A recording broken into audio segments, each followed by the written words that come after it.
Good morning, everyone. This is my report. Determining the marketing mix. Key concept, marketing mix, product strategy, and life cycle management. First of all, what is marketing in a franchise? A franchise in a marketing refers to a business model where a franchisor allows franchisees to operate under its established brand, utilizing its marketing strategy and support to attract customer and grow revenue. Focusing on reaching target markets using controllable elements or the marketing mix. Goal is to deliver product or services that meet customer needs, are accessible and priced appropriately. Example, McDonald's use research to revamp food preparation for hotter pressure meals. So, in a business, in a franchise, ang franchisor is gina-allow niya ang franchisee na mag-operate under sa ilang i-establish nga brand para ma-expand pa ang brand nga ilang gi-availabelan sa franchise.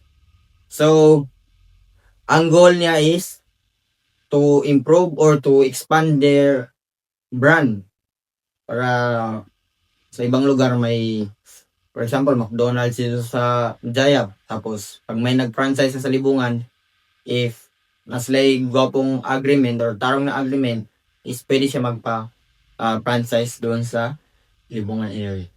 Next, the marketing mix or the 4Ps. 4 elements centered on target customer. Number 1, product, the item or service and its attributes. Number 2, price or the cost of the product in the customer. And number 2 is place, distribution or location. And number 4 is communication to customer. Promotion or communication to customer. So, ang product is, yan yung mga ino-offer natin sa customer, product or services.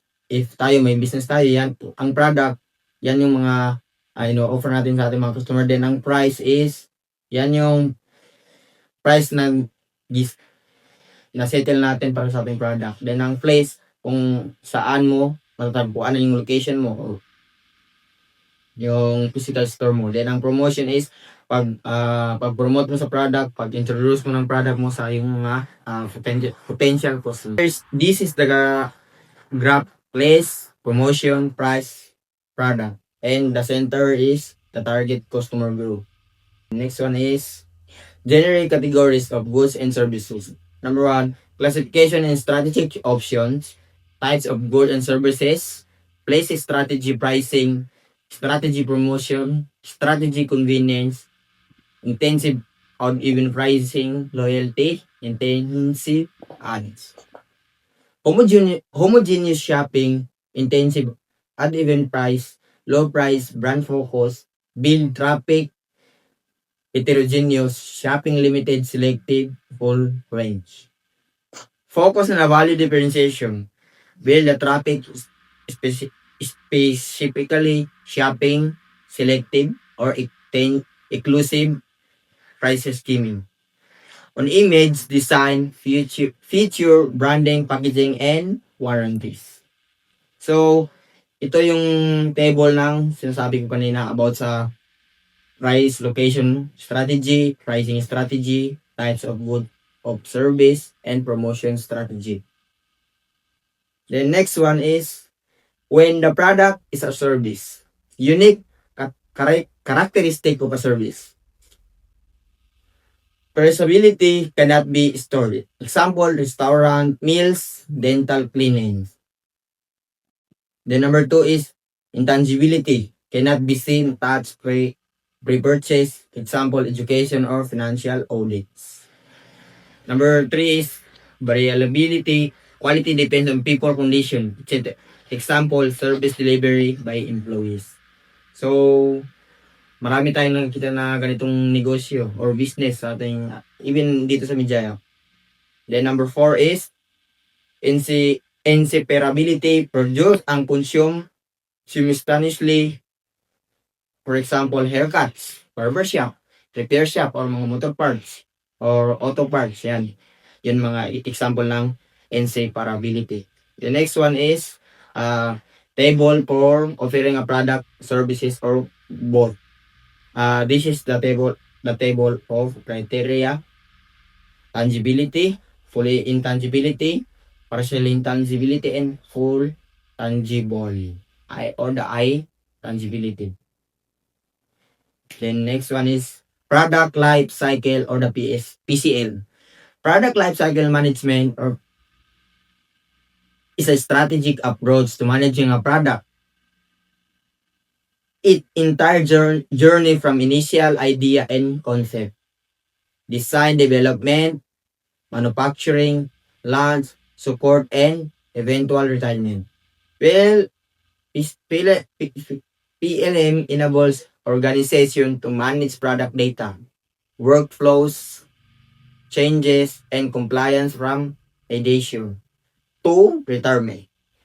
The concept of managing product through this distinct stage has evolved over nearly a century, with modern PLM practices integrating design and manufacturing to compete with large company. So, 4 stages of every product. Ang number 1 is introduction. 4 stages of every product.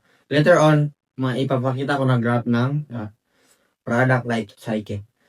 Number 1, stage 1 is the introduction.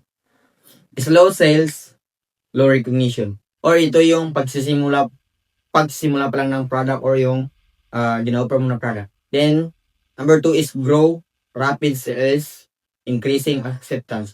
Ito na yung part na pataas na yung sales mo ng yung product. Then, number 3 is maturity, is yung stable pa ang sales ng yung product. Then, ang last one is decline, yung pababa or sales drop, adapt or phase out of the product. Yan na yung time na pababa na yung sales mo. Then, ito yung life cycle na sasabi ko kanina. Nakikita niyo sa stage 1, nasa bababa pa. Then sa stage 2, mataas na. Then sa stage 3, sa maturity is mataas na masyado. Parang balance pa yung sales niya. Then pagdating sa stage 4 is decline na or nag-sales drop mo. Next one, PLC in marketing strategy. Tactics, stage by stage, key action, introduction, early growth, educate consumer, encourage trials. Build a distribution, decreasing growth, stability, build a brand quality, compete on core strengths. Capture market shares, stability or maturity, to decline, retain customers. Improve quality, service, and upgrade the products. Para maiwasan natin yung pagbaba natin mga sales drop, pag nalaman natin na yung product natin is hindi na fit sa customer, is kailangan natin i-improve para ma-maintain natin yung nasa mataas pa yung sales natin at hindi mo baba para maging balance. This is the table of introduction and early growth. This is a table of advertising promotion strategy by life cycle stages. Number 1 is introduction and early growth, decreasing growth is stability, mature to decline. Number 1 is an early growth is yung pagsisimula mo pa lang or starting mo. Then number 2 is decreasing growth to stability. Ito na yung pataas ka na yung mga sales mo. Then stability and maturity is yung nasa mataas ka na, stable na, then biglang nag-decline o bumaba. Then new product development. New product development is a process of idea generation, creation, designing, validation, and launching of the product that is completely new to the market. Example of new product development include creating a brand of canned soap, launching an app for tracking mileage, and introducing a smartwatch that can track workouts. This process requires careful planning and consideration of potential customer needs, market trends, and competitive landscape. So, kapag gusto mo mag-start ng business, Then sa one specific area, wala pang product na nagtitinda ng ganun. So, sa paningin mo ay magugustuhan ng customer. So, gawin mo na para hindi ka na maunahan pa ng iba. The next one is the table of typical marketing tactics by type of innovation category. This is the table. First, marketing tactics, incremental innovation, line extension, repositioning the product, premium pricing, or value-based pricing. Then, so the second column is description and the last one is example. Ang description is innovation to a product or its packaging using existing technology that provides a incremental consumer benefits. Slight tweaks to existing product that provide no true incremental consumer benefit. Target new customer uses or occasion with the focus benefits not previously identified with the product service, premium price to raise perceived value. And last is value price to increase demand. And the example is adding chicken or fish or fruit to praise salad. New size, flavor, or new packaging. Grape juice as an antioxidant tools for various uses. Interior components or rates, textiles, and autos 99 cents sandwich. Next one is assessing marketing effectiveness. Marketing effectiveness is a crucial aspect of a business. This is the decreasing measure of how will company marketing strategy increase its revenue while decreasing its cost of all customer acquisition. In today's digital age, evaluating marketing effectiveness has become more accessible and accurate thanks to the rise of digital marketing and inbound strategies. To effectively evaluate marketing effectiveness, there are several key steps to follow. First, it is essential to define your marketing campaign and how you will measure success. This involves setting clear objectives and tracking relevant metrics and key performance indicators. Marketing effectiveness metrics: high consumer attraction, low customer attraction, high performance through max profit, sales, partial failure, low performance, limited success, and total failure. So, in actually marketing effectiveness is hindi na mahirap sa panahon ngayon. Kasi, even sa social media, nalaman natin, or Google, o kahit sa panahon natin ngayon, madali lang i-access ang effectiveness ng isang market through digital. Then, last one is from strategy to tactics. Key effectiveness, education, franchise system, prioritize tactic plannings over top-down strategies. Number one, learning, flexibility, and adaptability. Share vision between headquarters and franchises. Brand ownership and loyalty, fast, consistent decision making. Learning, flexibility, and adaptability. Matuto ka rin gumalaw, then matuto ka rin mag-adapt kung saang trend sa market or trend para sa mga customers. Share a vision between headquarters and franchises. Huwag mong sabihin yung idea mo. Sabihin mo sa iba para makabigay din sila ng kanilang opinion. Then, ang brand ownership and loyalty. Alam niyo naman yan. Then, last one is key takeaways.